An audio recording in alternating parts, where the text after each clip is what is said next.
রাষ্ট্রদলকে তাকিয়ে তাকিয়ে দেখে এটা আমাদের লজ্জা, রাষ্ট্রের লজ্জা, এই বাংলার জন্য লজ্জা।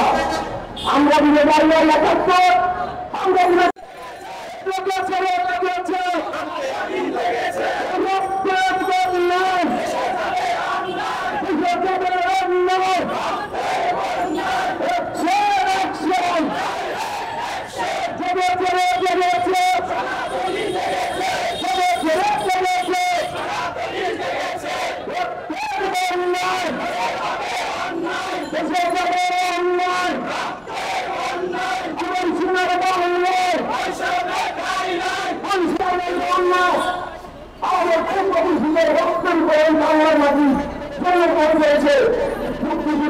মুসলমানদের প্রতিষ্ঠান প্রত্যেকের সহায়তা করে এই বাংলা আমরা পেয়েছি।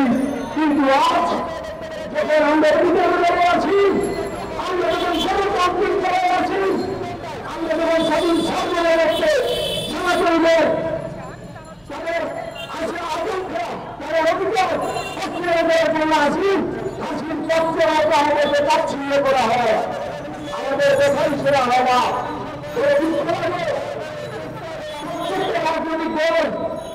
ছেলেখেলা করে গেছে আমাদের এই সরকারি সম্প্রদায়ের উপর।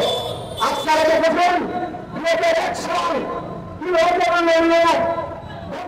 সামনে চালানো হয়েছে সরকারি সম্প্রদায়ের উপর। একটি রাজনৈতিক দল চাউদ্দিন কমিশন গঠন করেছিল সেরা করিবে সেই সত্যকে প্রকাশ করার জন্য। কিন্তু দুঃখ হলো তাদের প্রায় 24 বছর পার হয়ে গেছে, আমরা শুধু মানুষের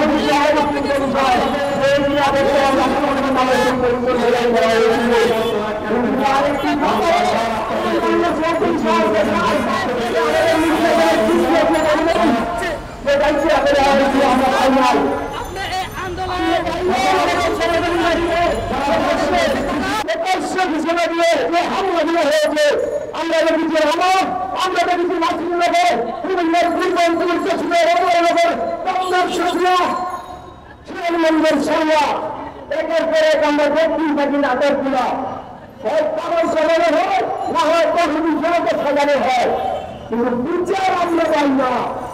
যদি পেতেন সম্প্রতি করে জাতীয় কর্মীরা করে দেবেন 100 হামলার সাম্প্রদায়িক হামলার মধ্যে মাত্র 7টি বিচার কার্যকর প্রগতি হয়েছে, আর বাকিগুলো হাওয়ায় মিশিয়েছে। এই হচ্ছে স্বাধীন বাংলাদেশের মাইনরিটিদের নির্যাতনের বিচারের চিত্র। প্রত্যেকটা দিন পত্রিকার ঢাকায় যখন নির্যাতনের চিত্র আসে দায়িত্বশীল সরকারের তুলে ধরে এই বাংলার মাটিতে কোনো সম্ভাবনা নাই। এই বাংলার মাটিতে বাংলাদেশের কোনো নির্যাতন ফেলা সব রাজনৈতিক এক দল বলে আরেক দলকে, আরেক দল বলে আরেক দলকে। আরে ভাই লাভ তো আমরা পাচ্ছি, রাজনীতির রাজনীতি আমাদের সংখ্যালঘু সংগ্রামে দাঁড়িয়ে যাচ্ছে।